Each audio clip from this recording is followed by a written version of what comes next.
What's happening, everybody? Good Sunday morning. Hope everyone's having a great weekend. It is NFL Sunday upon us. Thank you for joining the show. I appreciate you guys. Any questions you may have today about particular games, particular players, go ahead and shoot them in the comment section there. It'll appear right on the screen. I'll do my best to get to any and all. Maybe a lot come in, and there's a couple I can't get to, but I'll try my very, very best. As you saw in the intro, real quick here, on a huge run for you guys, 9-2 over the last 11. That includes Thursday's games, mostly props, Dallas and Detroit, as well as the over that hit. I was 6-1 that day. Yesterday, I was 3-1. Unfortunately, I was off on the Indiana versus OSU game. Lots of chances in the red zone, and they just couldn't convert, missed field goal, and couldn't convert threes into sevens. And, of course, that makes a difference, 13-10. What a dud as far as the over. But overall, in the last 11, 9-2. I'll go over a full Sunday slate for you guys, and I got about 5 early game or early window prop picks for you. So I'll get to that in just a moment. Before I do, guys, upper right-hand part of the screen there, you'll see a QR code. Go ahead, take your phone, scan that. That'll take you to our YouTube page, and smash that subscribe button. If you are on YouTube or you are on Facebook right now and you're watching, go ahead and go to X at PB Sports Talks with an S on the end. Please go ahead and follow us.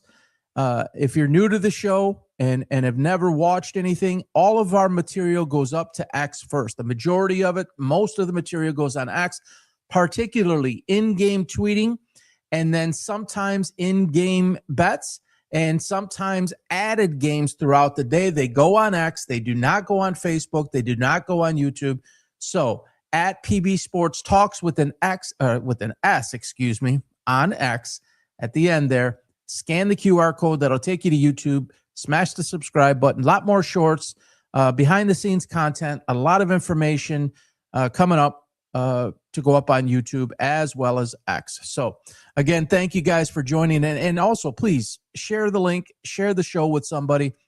We're live every Friday night, 7 p.m. Our host, my co-host, Luke Fromm, former highly decorated top 15 high school all-star athlete from the renowned Warren de La Salle in Michigan. He was 2-time All-State, once in basketball, once in football. He played against Aiden Hutchinson, Sauce Gardner, Dante Moore of Oregon, Ryan Hollins for the Milwaukee Bucks.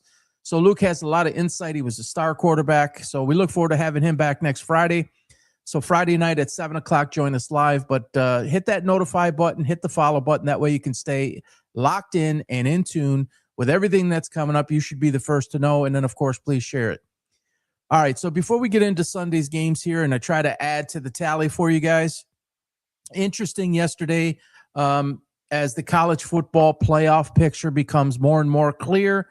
There's still some fuzziness to it. I just want to get this thought in there. And I've shared this on X a lot. A lot of people do not agree with me.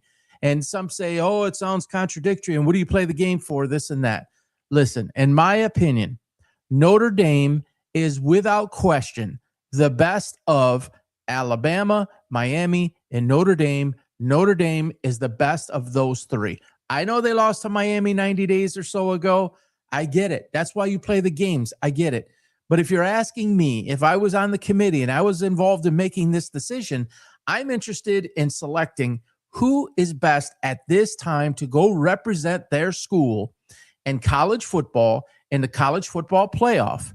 And man for man, or team versus team, coach for coach, Notre Dame is the superior team over Miami. And I think we all saw it last night. Alabama's just out of sync. Obviously, they don't have their running backs. They did not look good. They didn't fare well. Quite frankly, it was a relatively conservative game plan by Georgia. I think they could have extended that out. A lot of teams seem to be doing that lately. I don't quite understand why. Same with Ohio State. Ohio State's got weapons all over the field, and it's like they don't use them. I understand Georgia's defense, very difficult, very tough, but you have all-world, first-round, top 10 type draft picks at the wideout position, and you have a good enough offensive line, you have a terrific running back, and you have a really good young quarterback. Why are you not finding ways to get those guys the ball?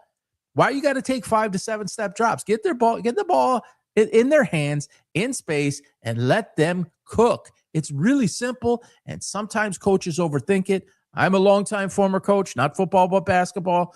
You can overthink things, and sometimes that overthinking and that overanalysis can really affect things, and you don't end up getting your team to perform at the level it needs to perform.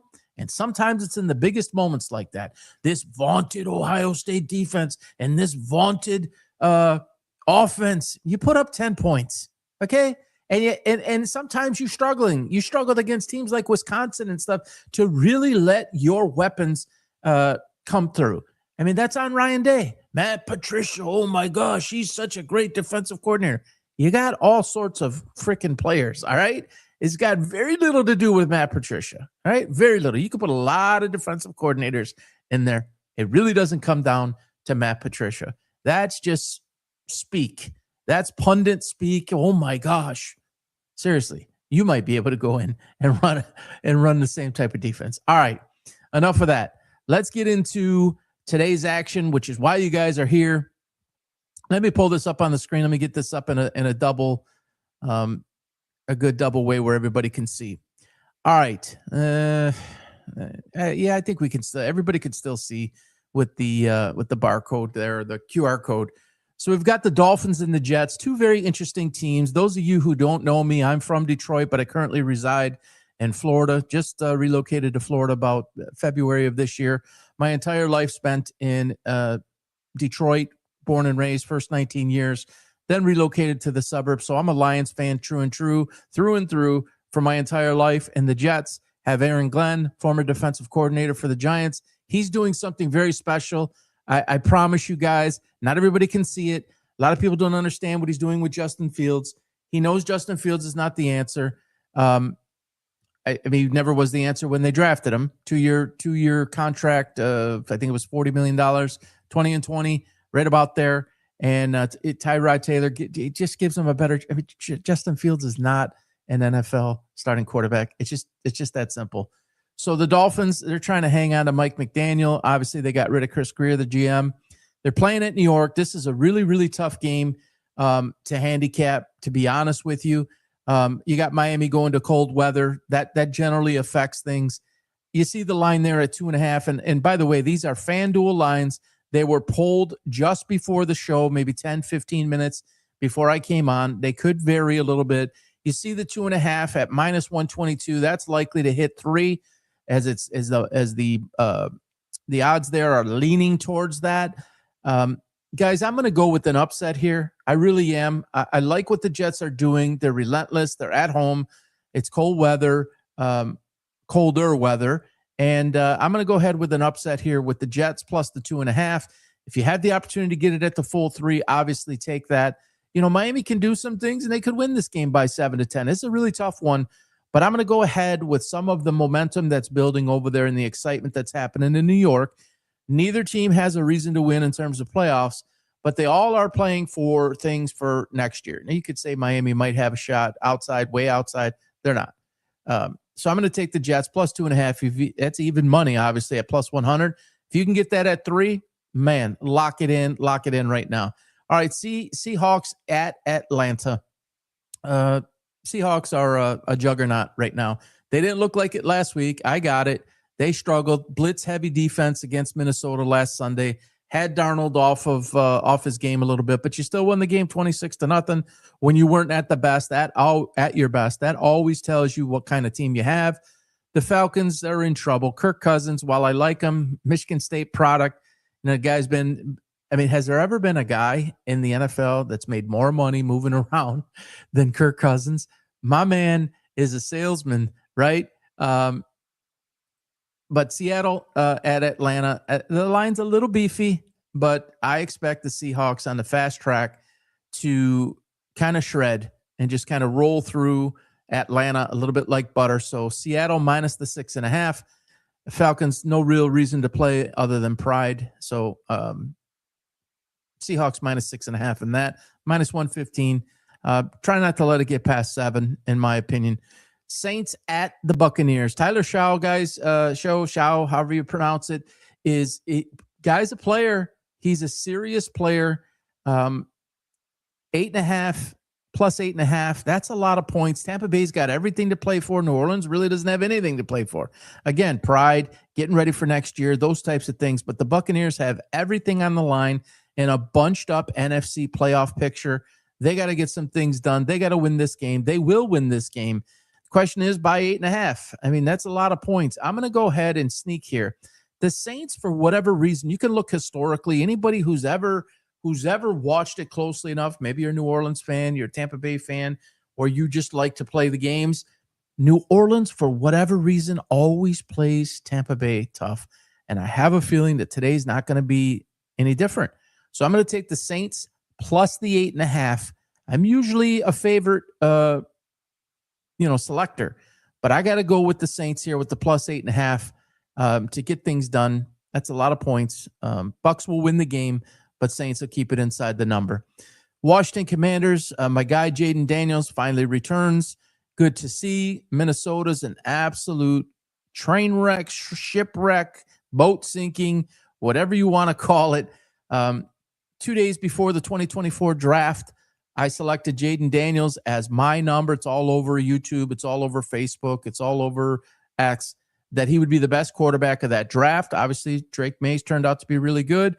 Caleb Williams, I still don't believe in him. Bo Nix, I also selected as a superstar in that draft. And I selected J.J. McCarthy as the 1A to Jaden Daniels 1.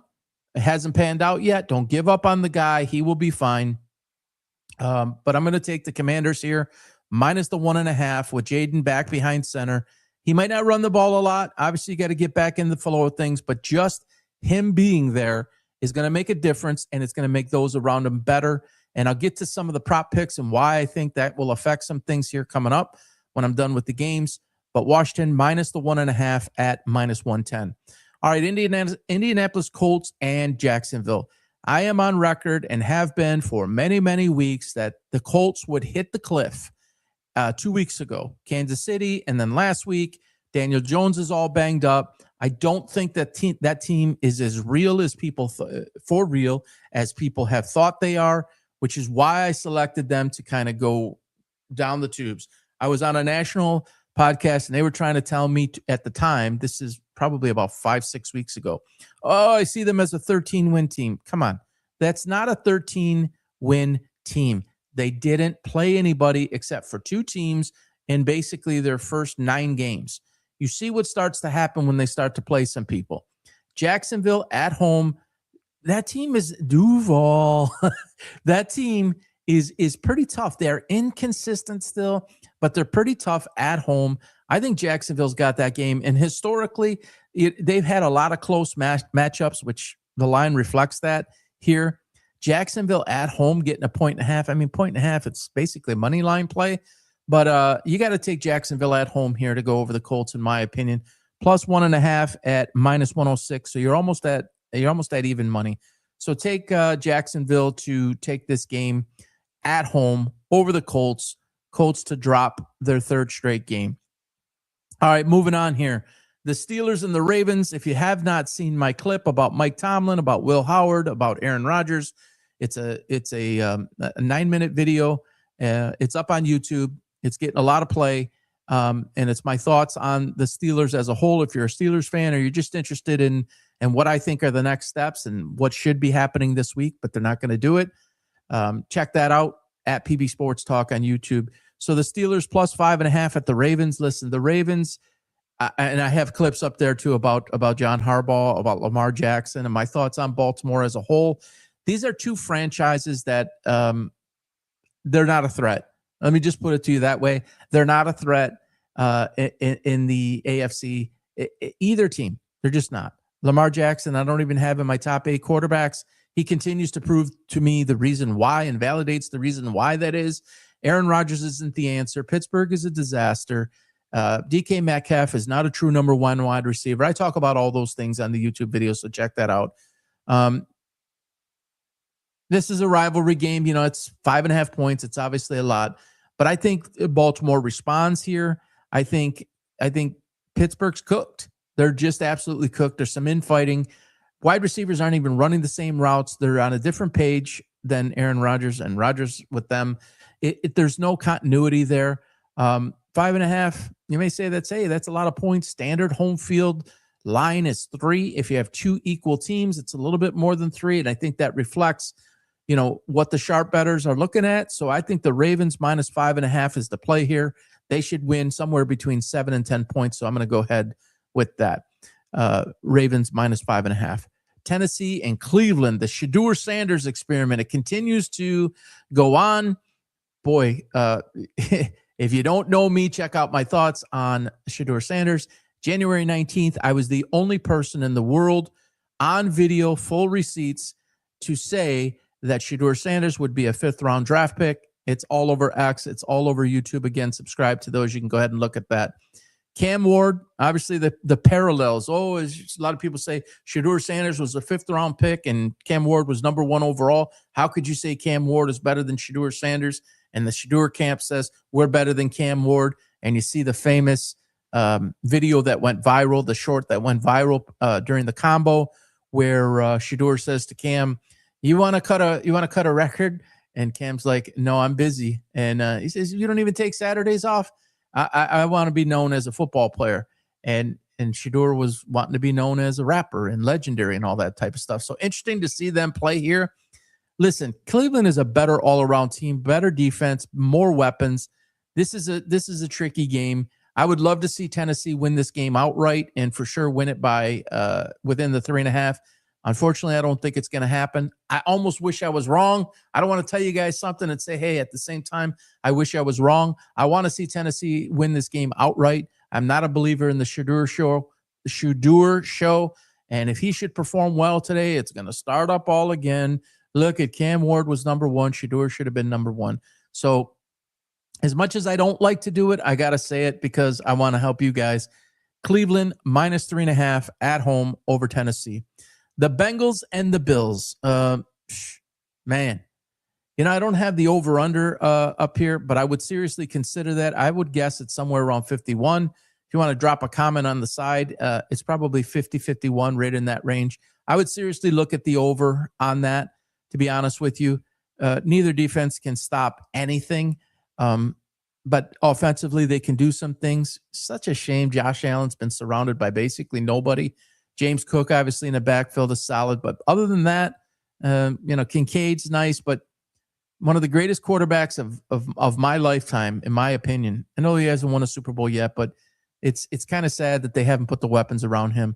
Bills, minus 5.5, minus 120. You got to take the Bills there. That is 5.5, right? Let me just enlarge this here real quick. Yeah. Bills minus 5.5 is the play there. So moving on, we've got Denver and the Raiders. Oh boy, Raiders. The Raiders will gradually get better without Chip Kelly running the plays.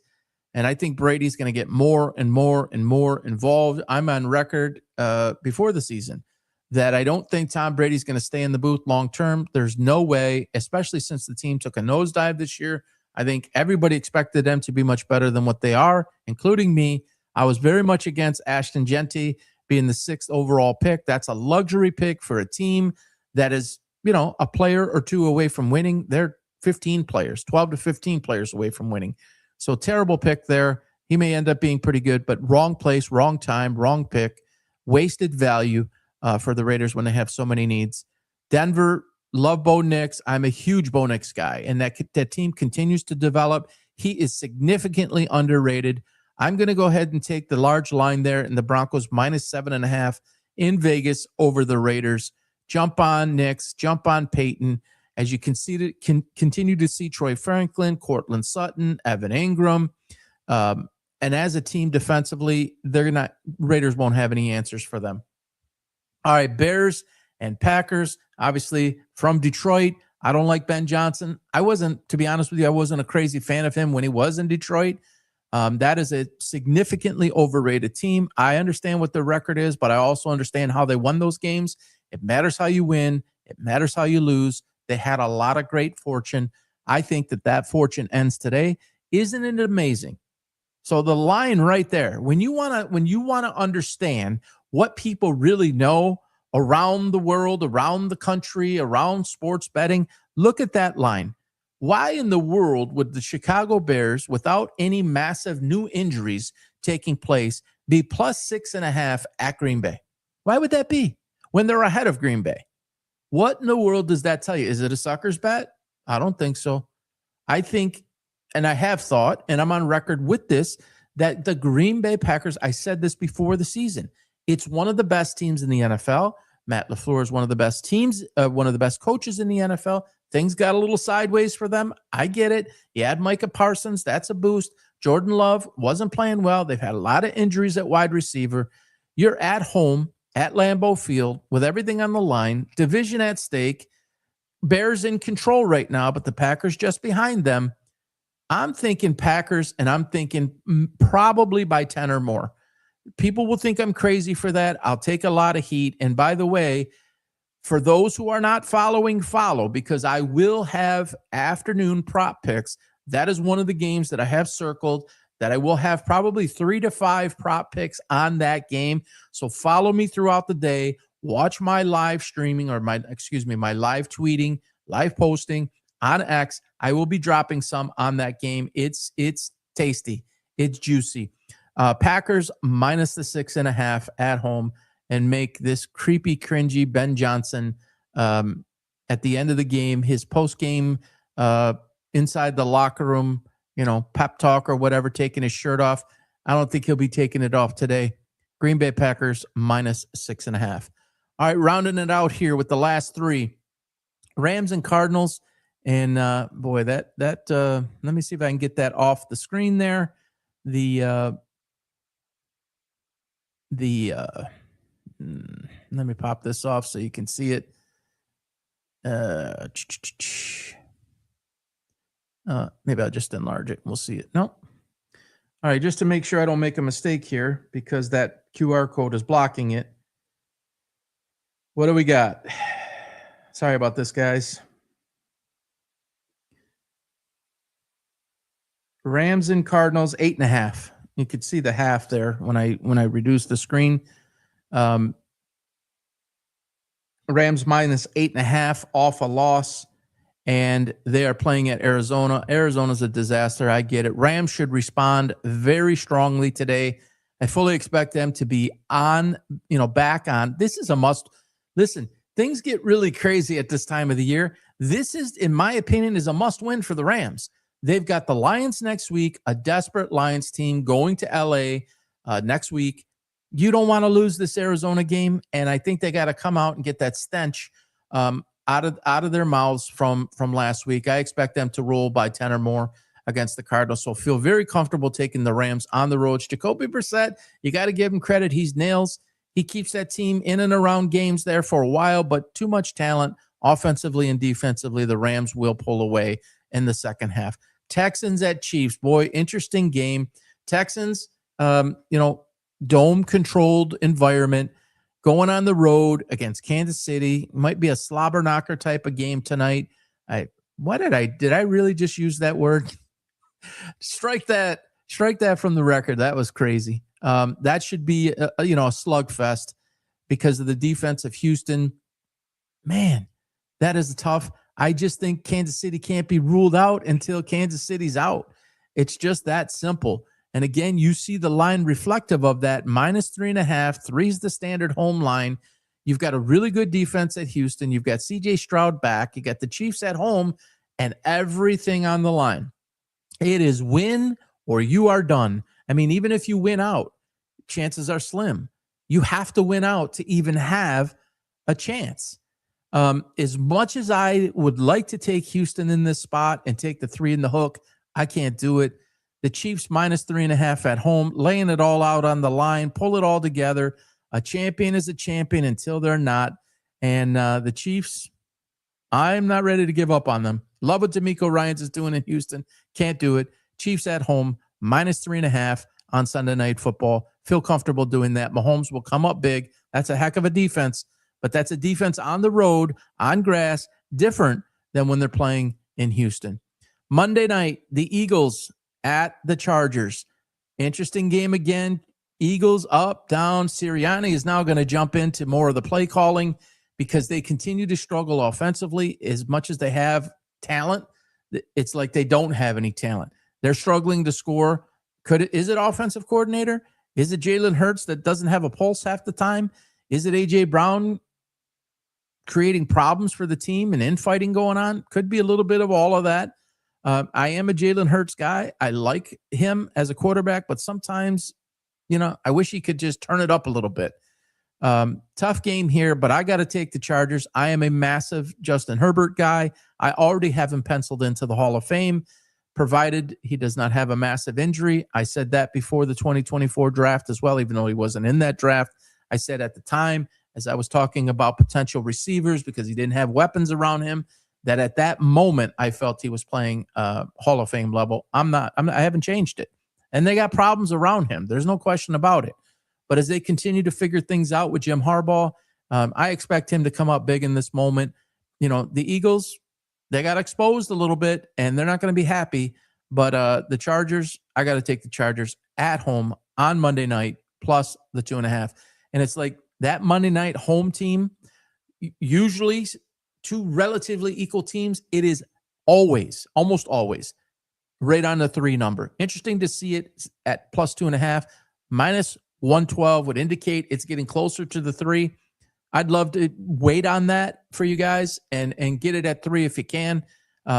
It may change. Could go the other way. I mean, do what you feel comfortable with, but I would try to get the full 3 there. All right, let's get to some props here. I'm just going to take this off the screen. I don't have the props on paper. I'm just going to verbalize that, or on the screen. I'm just going to verbalize that in here.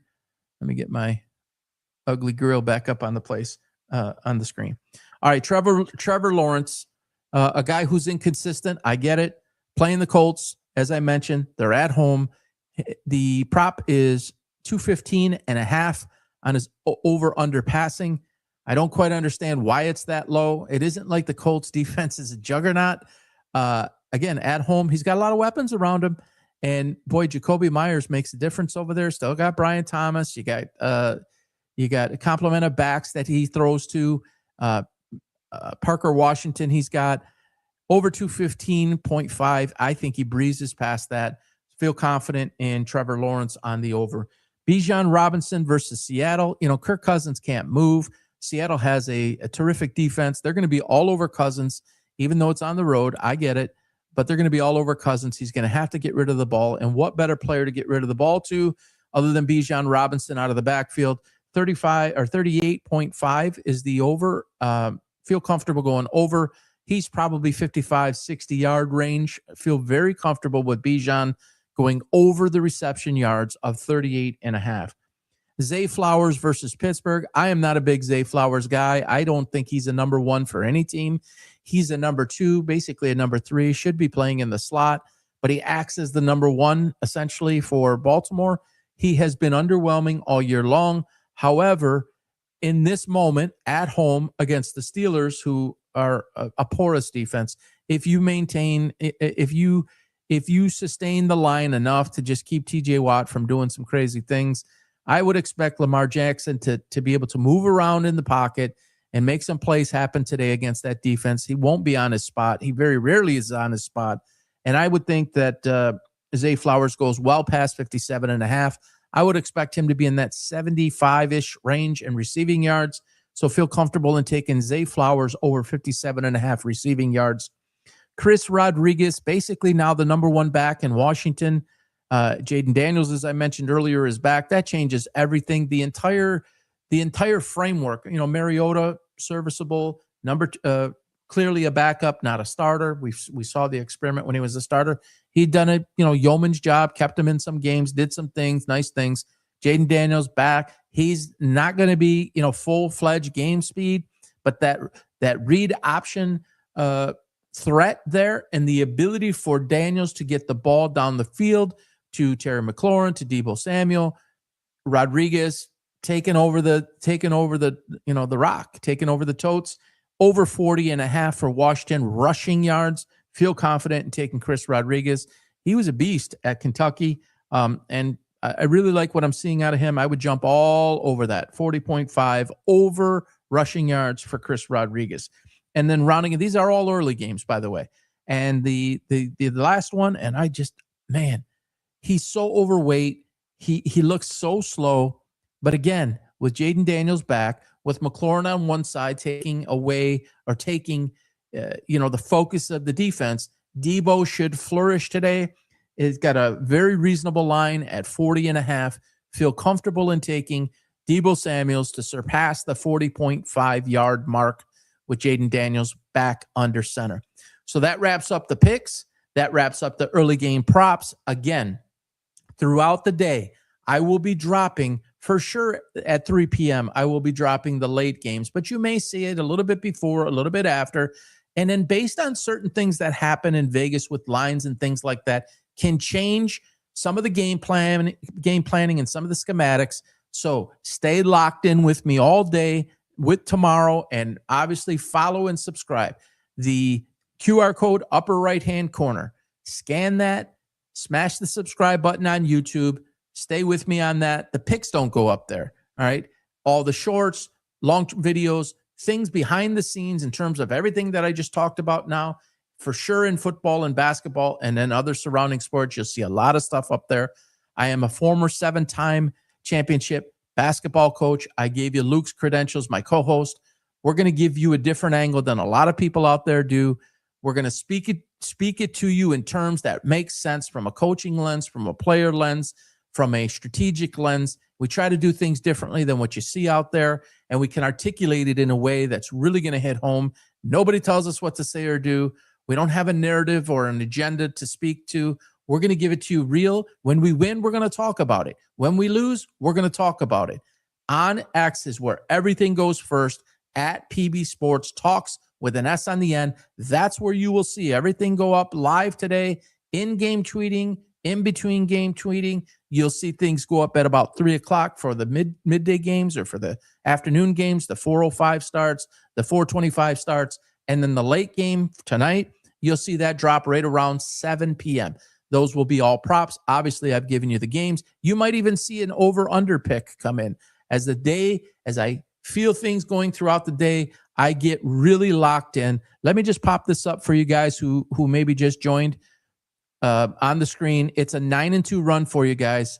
When I get like this, last year I won 17 in a row and 15 in a row. I did 11 in a row this year. When I go on runs like this, and even when you see it in college and pro, I'm more of a pro guy, but if you start to see it in college and pro, that tells you that I'm locked in. A lot of times I'll throw in a basketball game too. I did some recently, 3-0 or 4-1 on those. Really locked in, seeing it clearly. And be honest with you guys, I don't play these picks. And the reason I don't play these picks is because I can remove the emotion and I can give you picks based on logic, common sense, trends, patterns, intuition, gut feel, where there's nothing pulling me and saying, oh man, what about this? And oh man, what about this? I could just see it clearly, get to my decisions quicker. I don't second guess things. I'm not playing the picks. I'm giving them to you. So enjoy, guys. Thank you so much for joining. Please, if you have not, again, follow, subscribe, share with others, and we'll talk to you soon. I say this all the time. Hug someone, hold someone, love someone. Life is short. Thanks for joining me, guys, and we'll talk to you soon. Keep an eye out for those live tweets throughout the games and in between. Take care, guys. Have a great Sunday. Bye-bye now, and good luck.